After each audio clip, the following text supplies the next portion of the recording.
Kita lanjutkan pelajaran kitab Tijan Ad-Daruri, kitab yang menjelaskan tentang ilmu tauhid.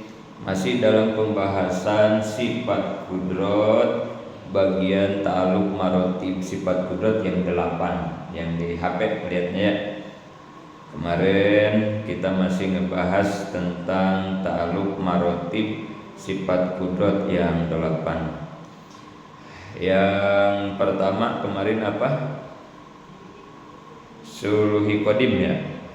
Suluhi qadim, Allah berkuasa dari dulu, tidak ada permulaan. Itu ya, suluhi qadim ya. Kekuasaan Allah itu dari dulu, tidak ada permulaan. Suluhi qadim. Yang kedua, qabdah awal. Qabdah awal adalah kekuasaan Allah merencanakan semuanya sebelum kita ada. Jadi sebelum kita ada, semuanya telah ditetapkan, direncanakan oleh Allah. Berarti hidup kita hanya menjalani skenario Allah, ketetapan Allah. Semuanya sudah selesai oleh Allah, disusun, ditetapkan. Kita tinggal menjalaninya saja, gitu ya. Yang ketiga apa? Tanjiyah hadis awal. Tanjiyah hadis awal itu adalah kekuasaan Allah dalam mewujudkan perencanaannya di Lauh Mahfuz. Jadi setelah Allah rencanakan di Lauh Mahfuz, kemudian Allah wujudkan. Nah, prosesnya itu Allah hanya mengucapkan kun fayakun. Innama amruhu iza aroda syai'an ayyakula lahu kun fayakun. Secepat itu, semudah itu Allah mewujudkan sesuatu yang telah direncanakannya, gitu ya. Ini harus jadi keyakinan buat kita betapa kalau Allah sudah berkehendak, dengan kekuasaannya tidak ada yang sulit, tidak ada yang lama, gitu ya. Nomor 4, qabdah sani. Qabdah sani itu kekuasaan Allah menciptakan kita ke alam dunia. Qabdah sani itu ya, kekuasaan Allah menciptakan kita, mengadakan kita di alam dunia. Setelah Allah rencanakan kita di Lauh Mahfuz, kemudian Allah realisasikan perencanaannya lewat tanjiyah hadis. Kemudian akhirnya kita sekarang ada di alam dunia, namanya qabdah sani. Di dunia ini tempat apa kemarin? Ujian.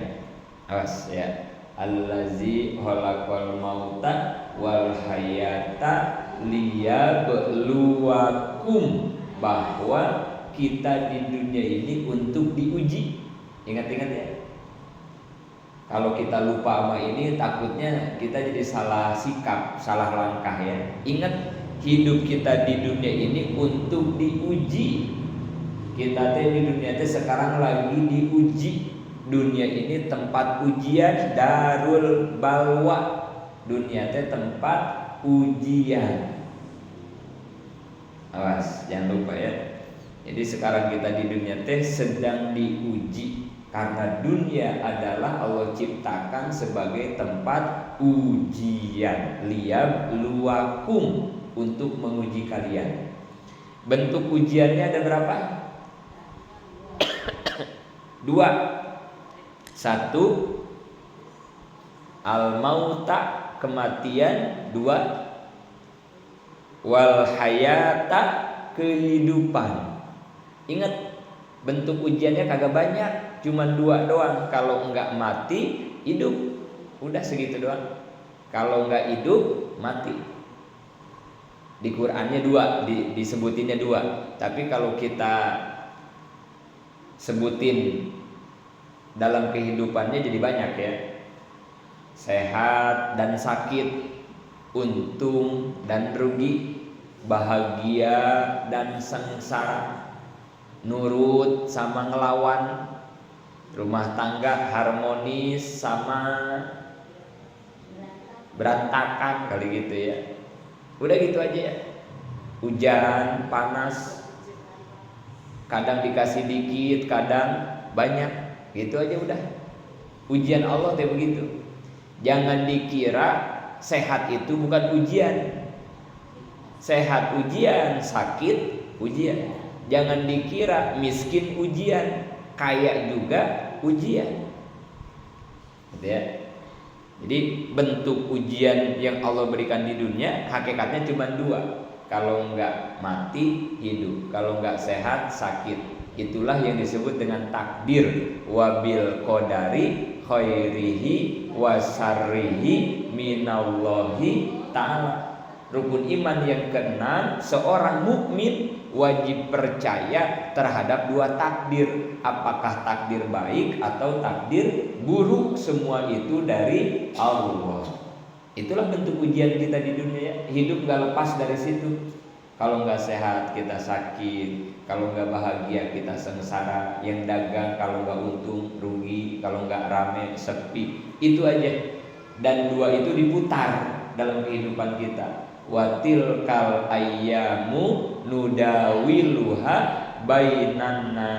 Sakit dan sehat diputarkan dalam kehidupan kita, untung dan rugi diputarkan dalam kehidupan kita. Seperti itulah hidup manusia, tidak lepas dari dua takdir, apakah takdir baik atau takdir buruk. Kemudian karena itu bentuk ujian, berarti kita harus benar menghadapi ujian tersebut. Kemarin bagaimana? Kalau dikasih takdir baik, hadapi dengan syukur. Kalau dikasih takdir buruk, hadapi dengan, nah itu ya. Hidup kita gak lepas dari syukur dan sabar. Nikmat kita hadapi dengan syukur, musibat kita hadapi dengan sabar. Lagi sehat bersyukur, lagi sakit sabar. Dagang lagi rame bersyukur, lagi sepi sabar. Anak nurut bersyukur, anak lagi ngelawan sabar. Laki lagi baik bersyukur, laki lagi galak sabar. Udah gitu aja hidup kita. Sabar, syukur, sabar, syukur. Begitu doang ya. Rabbi aujini an askuro nikmatakallati an anta alayya. Ya Allah, anugerahkan rasa syukur kepada hamba setiap rezeki yang engkau nikmat, yang engkau berikan. Itu doanya. Rabbana abri alaina sobro. Ya Allah, lungsurkan, berikan, kocorkan kepada kami rasa sabar. Nah itu doa kita. Minta dikasih syukur atas nikmat, minta dikasih sabar atas musibah. Udah lulus hidup kita kalau bisa begitu ya. Syukur, sabar, lulus. Karena itu tugas kita di dunia. Maka dalam menghadapi ujian ini kita harus selalu minta ketenangan. Dengan tenang mudah-mudahan kita bisa menghadapi segala ujian, ujian manis maupun ujian pahit. Jadi mintanya ketenangan ke Allah.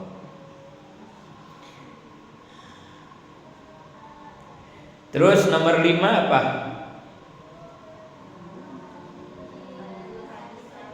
Tanjijah hadis kedua. Nomor 5, tanjijah hadis kedua. Kekuasaan Allah mentiadakan kita dari alam dunia alias mati. Jadi tanjijah hadis kedua itu adalah kekuasaan Allah dalam mematikan manusia. Kullu nafsin za'iqatul maut. Matinya kita itu atas kudratnya Allah. Matinya kita teh atas kekuasaan Allah. Mati itu lama apa sebentar? Sebentar. Karena setelah mati kita langsung hidup kembali di negeri akhirat. Itu ayatnya ya. Kullu nafsin za'iqatul. setiap yang bernapas pasti merasakan mencicipi kematian. Jadi kematian mah cuma dicicipi doang. Namanya mencicipi kan gak banyak ya. Artinya kematian itu gak lama, sebentar doang. Begitu ruh berpisah dengan jasad, udah mati masih gitu doang. Setelah itu mah kita langsung dihidupkan kembali di alam, di negeri akhirat. Dan itulah kehidupan kita yang abadi. Udah gak ada matinya di akhiratnya ya.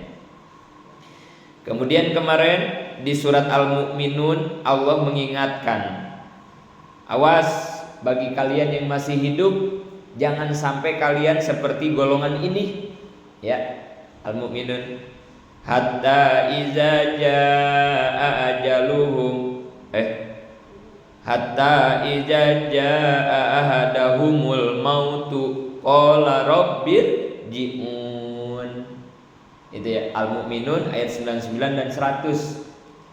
Awas, Allah ngasih pesan, mewanti-wanti ke kita nih, ngasih pemberitahuan, kalian jangan sampai seperti golongan orang ini. Ketika datang kepada salah seorang kematian, mereka memohon, ngedoa ke Allah, Robbi irji'un, ya Allah kembalikan lagi saya ke alam dunia, hidupkan lagi saya ke alam dunia. Ini Allah yang ngomong, Allah gak bakal bohong. Kenapa Allah ngomong begini? Berarti ada kasusnya, ada orang yang model begini, berarti gitu ya. Nah kita jangan sampai kayak orang yang ini gitu. Lagi sekarat, ngejerit, memohon kepada Allah supaya dihidupkan kembali. Mau ngapain? Dia minta dihidupin lagi. La'alli a'malu sholihan fima taroktu. Ya Allah, jangan dimatiin dulu. Ya Allah, kasih saya kesempatan hidup sebentar aja. Kalau saya dikasih kesempatan hidup, saya mau beramal soleh yang kemarin waktu hidup saya tinggalkan. Kata orang ini, ngomong ke Allah nih, minta ke Allah. Kemarin saya gak pernah tahajud, saya kasih kesempatan hidup saya, sekarang pengen tahajud gitu. Saya nyesel banget gak tahajud. Ternyata saya udah ngeliat gambaran tahajud ini di akhirat. Dikasih tahu ya orang sekarat itu ya. Ya Allah, kemarin saya masih berani nyakitin orang. Ternyata nyakitin orang teh siksaannya berat. Ya Allah, kemarin saya kalau sedekah mikir-mikir, padahal pahala sedekah teh luar biasa. Hidupin lagi saya. Sekarang saya mau sedekah enggak pakai mikir-mikir. Pokoknya ada duit berapa ge mau saya sedekahin gitu kali ya. Ini penyesalan orang yang sedang sakaratul maut. Ya Allah, kemarin mah ngelayanin laki teh males-males, sekarang mah mau tulus, mau semangat. Karena ternyata pahala ngeladenin suami teh luar biasa, ngelawan suami teh ini dosanya kayak begini, udah kegambar itu sama orang sekarat. Hidupin lagi ya Allah. Dia minta seperti itu, semuanya disebutin amal-amal soleh. Kemarin mah saya ngaji Selasa teh males-malesan, lagi mau ngaji, lagi males mah saya kagak ngaji. Ya Allah, padahal pahalanya gede banget. Hidupin lagi saya ya Allah. Pokoknya besok mah mau puyeng, mau hujan, mau panas, saya nggak bakalan kagak ngaji-ngaji gitu kata dia. Mau ngaji terus, pokoknya saya mau semangat terus gitu kata dia. Kemarin mah tadarus teh Ramadan doang, sekarang mau hidupin lagi. Sekarang setiap habis sholat saya mau tadarus Quran ya Allah. Pokoknya seminggu sekali saya pengen hatam tadarus kalau saya dihidupin lagi gitu kata dia. Apa kata Allah? Kala, enggak bisa. Kamu udah mati, enggak bisa aku hidupkan lagi. Kata Allah gitu. Enggak bisa. Kala. Innaha kalimatun huwa qailuha. Itu mah omongan kamu doang. Kalaupun aku beri kesempatan hidup enggak bakal begitu ini. Gitu kata Allah. Allah tahu watak kita. Ampun-ampun, udah gak bakal lagi-lagi. Emahnya udah sembuh, perutnya udah enak mah, besok makan sambal lagi aja. Padahal kemarin udah tobat, gak bakal makan sambal, perutnya sakit. Manusia apa begitu? Entar aja dikasih sehat, lupa makan lagi sambal. Udah, saya nggak mau makan gorengan lagi, kerasa banget besok mah udah sembuh gorengan lagi. Allah tahu manusia mah tukang begitu, makanya kata Allah kalah, nggak bisa, udah mati kamu. Selain itu, wa mi waraihim barjahun ila yaumi yub'atsun. Kamu udah masuk barjah, kamu udah masuk alam barjah. Barjah itu apa? Pemisah dinding besar antara alam dunia dengan alam akhirat. Gak bisa kamu balik lagi ke dunia. Kamu udah terhalang barjah. Udah diam-diam aja di sini, tinggal nunggu nanti kamu diangkat, dipindahkan, dibangkitkan ke negeri akhirat. Udah terlambat, udah gak bisa. Maka ibu-ibu, terutama buat saya yang ngomong, mumpung Allah masih kesempatan hidup ini menjadi nikmat yang sangat diirikan oleh orang yang sudah meninggal dunia. Ayo kita gunakan nikmat hidup ini untuk berbekal sebanyak-banyaknya menuju negeri akhirat. Ad-dunya majra'atul akhirat. Dunia ini tempat kita menanam untuk nanti kita panen di negeri akhirat. Ayo, mumpung lagi punya kebun, kata Allah begitu ya, jangan dianggurin itu kebun, tanamin cabai, tanamin tomat, tanamin timun, biar nanti kalau kamu nanam nanti kamu bisa manen. Jangan punya kebun kok diantepin, nanti orang waktunya panen kamu gigit jari. Orang pada panen kamu kagak panen, salah kamu. Kenapa? Kebunnya kagak ditanemin. Ayo, mumpung masih dikasih kesempatan hidup, beramal. Biar nanti pulang ke akhirat panen kamu banyak, panen amal soleh. Itu ya, khusus nasihat buat saya, buat kita semua yang hadir. Ayo, nikmat hidup jangan kita sia-siakan. Ayo beramal sebanyak-banyaknya. Dan ingat, nikmat hidup kita nggak lama, kita nggak tahu kapan kita akan dipanggil oleh Allah. Ayo, mumpung masih ada kesempatan ngaji, udah jangan banyak alasan. Berangkat, udah waktunya ngaji mah. Habis sholat, udah jangan segala mau ada agenda apa-apa. Wiridan, beres wiridan, ba'diyah, beres ba'diyah, tadarus.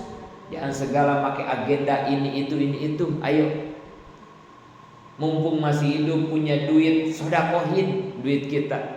Ntar mah kita udah meninggal dunia, udah gak bisa sodako, gak bisa tadarus, gak bisa tahajud, gak bisa ngaji, putus amal kita. Iza mata ibnu Adam in qata'a amaluhu. Kalau anak Adam mati maka terputus semua amalnya. Gak bisa sholat lagi, gak bisa sodakoh lagi, gak bisa tadarus lagi, gak bisa tahajud. Maka mumpung masih hidup, gunakan nikmat hidup untuk berbekal beribadah sebanyak-banyaknya kepada Allah. Terus nomor 6 apa? Qabdah ketiga. Apa qabdah ketiga? Qudratullah, kekuasaan Allah yang digunakan untuk menggenggam manusia di alam barzah setelah pertanyaan malaikat Munkar dan Nakir. Qabdah ketiga itu berarti kekuasaan Allah ketika kita di alam barzah, di akhirat ya ibu-ibu ya. Jadi kalau tanjiji hadis proses kematian manusia. Tanjiji hadis itu ya, proses kematian manusia. Setelah kita mati, kita berada di mana? Qabdah ketiga. Kita semua nanti akan ada di alam barzah. Alam barzah berarti alam keberapa ibu-ibu? 3. Pertama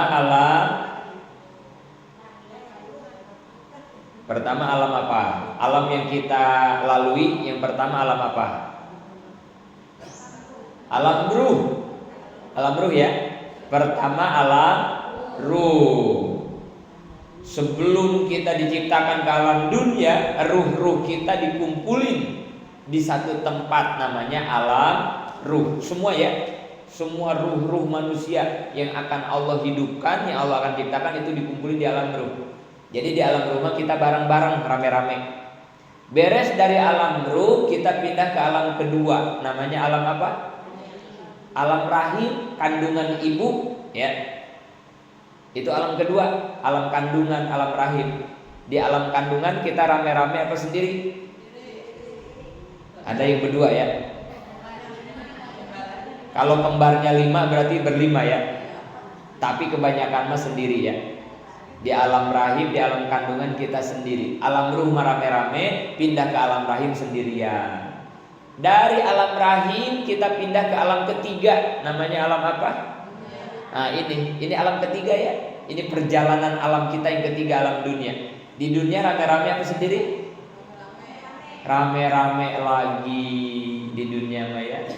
Di alam ruh rame-rame, di alam rahim sendirian, pindah ke alam dunia rame-rame lagi. Nanti dari sini kita bakal pindah ke alam yang keempat. Alam apa?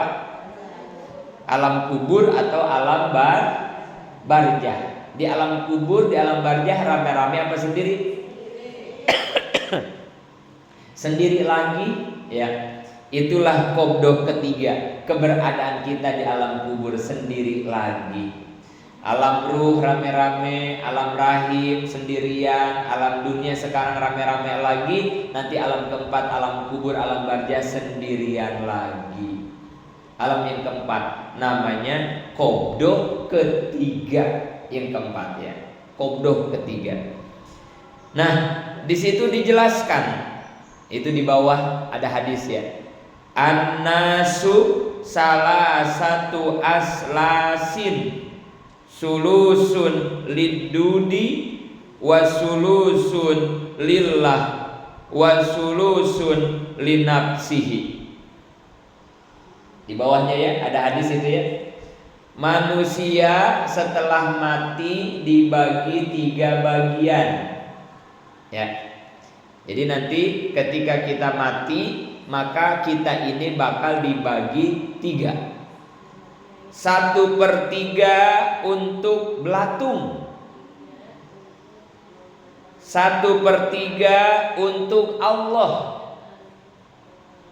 1/3 untuk diri kita masing-masing. Jadi ibu-ibu, nanti setelah kita mati, maka kita ini akan dibagi 3. Untuk belatung, untuk Allah, dan untuk diri kita sendiri. Awas, jangan sampai kita salah mana yang punya kita, mana yang bukan punya kita, mana yang buat diri kita, mana yang buat Allah, mana yang buat belatung. Jangan sampai salah ini ya. Karena kalau kita salah, nanti kita salah ngerawatin. Kalau kita nggak paham, nanti kita salah ngejagain. Yang punya orang malah dijagain, yang punya diri sendiri malah dibiarkan. Jangan sampai gitu ya. Maka ini harus paham. Setelah manusia mati, maka manusia dibagi 3. Ada yang untuk belatung, ada yang untuk Allah, ada yang untuk diri kita sendiri. Jangan sampai salah ya. Jangan sampai nggak tahu. Biar kita benar tepat menjaga merawatnya. Yang buat orang jangan dijagain, nggak usah diurusin, urusin aja, rawatin yang milik kita, ya. Ngapain ngurusin kambing orang, kambing kita kagak diempanin, nggak waras orang kayak begitu mah ya. Urus aja kambing sendiri, biarin kambing orang mau urusan orang lain, ya. Tapi kalau kita nggak tahu mana milik kita, mana milik orang, nanti salah rawat nantinya ya. Pertama, yang untuk belatung. Mana yang untuk belatung? Fa'ammal lati lidudi pajasaduhu. Diri kita yang akan diberikan kepada belatung, kepada cacing tanah setelah kita meninggal adalah jasad kita. Jasmani, jasad.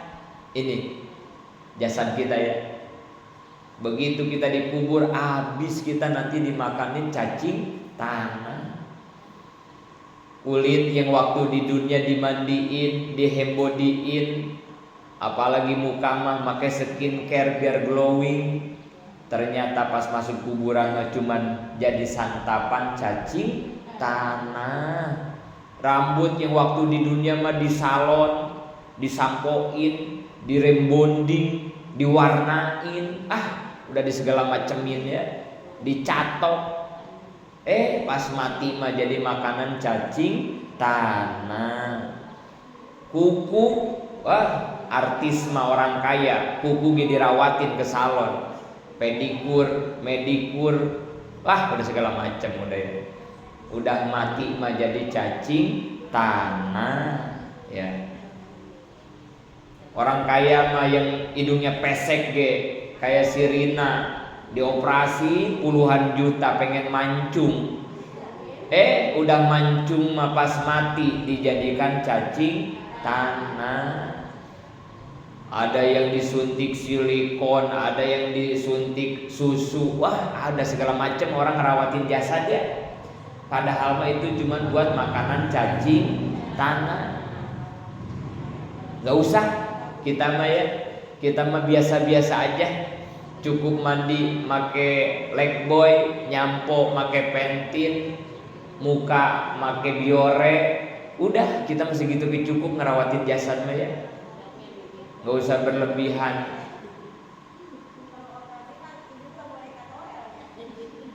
Bahaya kalau ke toel, bisa bengkok. Apalagi kalau kepanasan.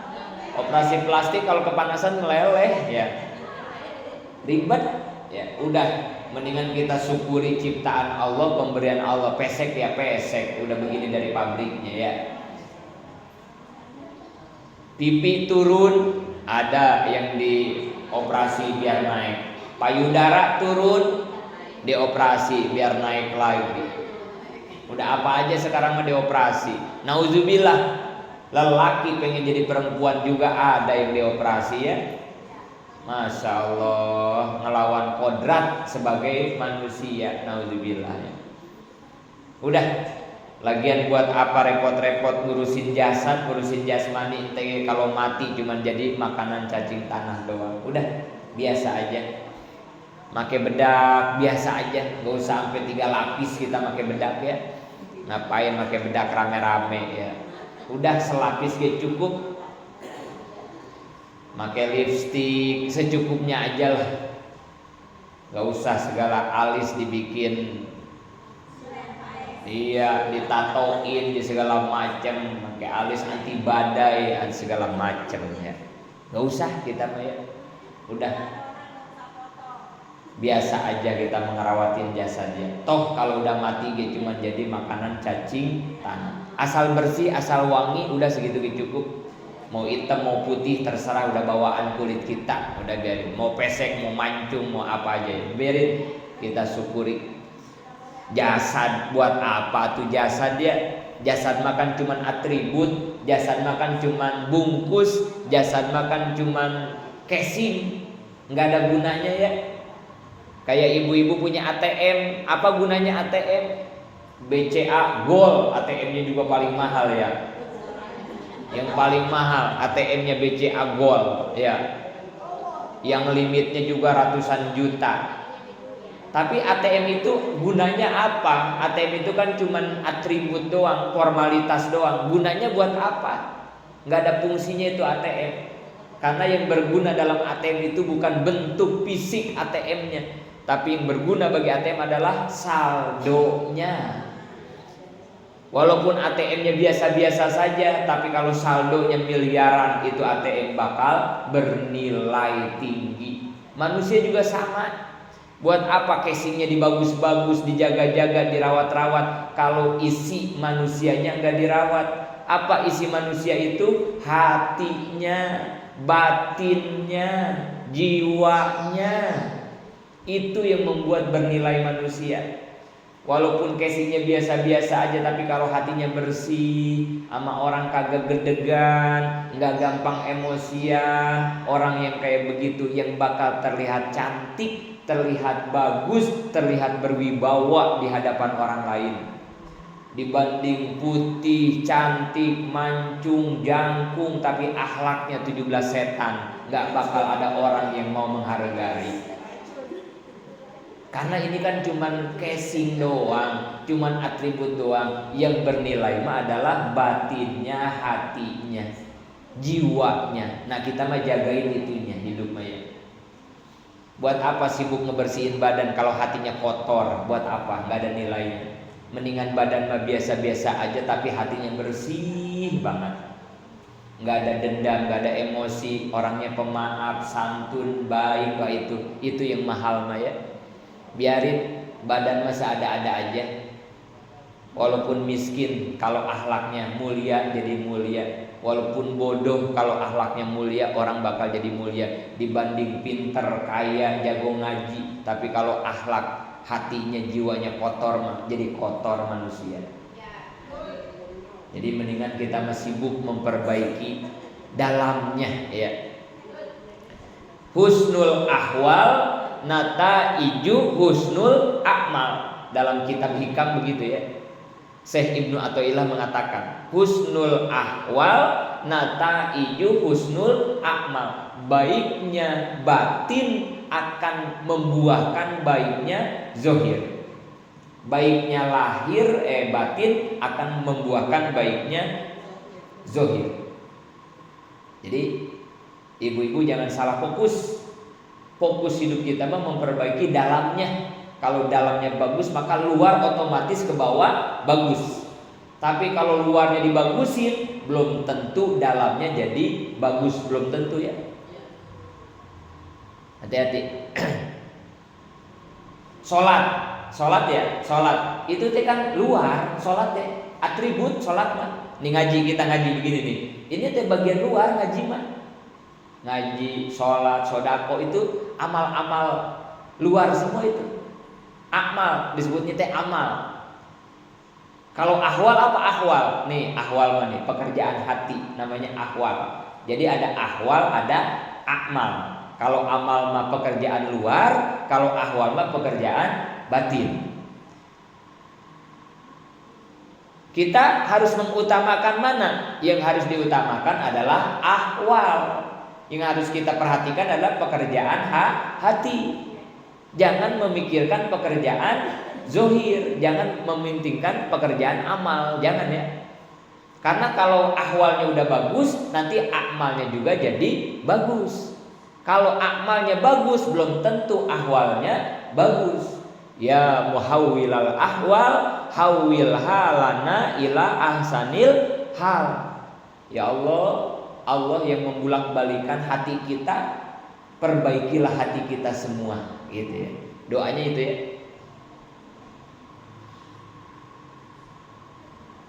Jadi kalau mau sholat tahajud, jangan mikirin tahajudnya berrokaat-rokaat, jangan ya ibu-ibu ya. Itu makan casing. Tahajud 10 rakaat casing, tahajud 20 rakaat casing. Casing itu mah luaran, itu mah luaran ya.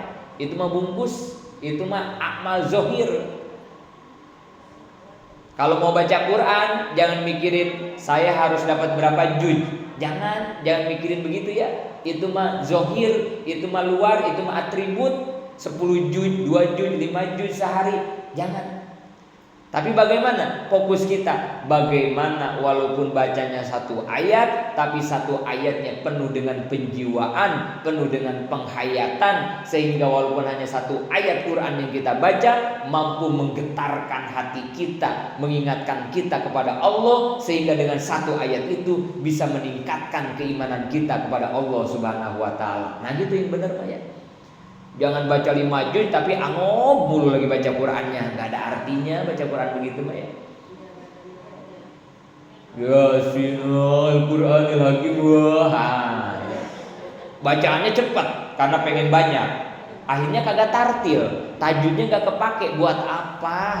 Mendingan gue bacanya pelan, tartil, dihayati. Walaupun cuma dapat 5 ayat, itu amal yang paling bagus begitu.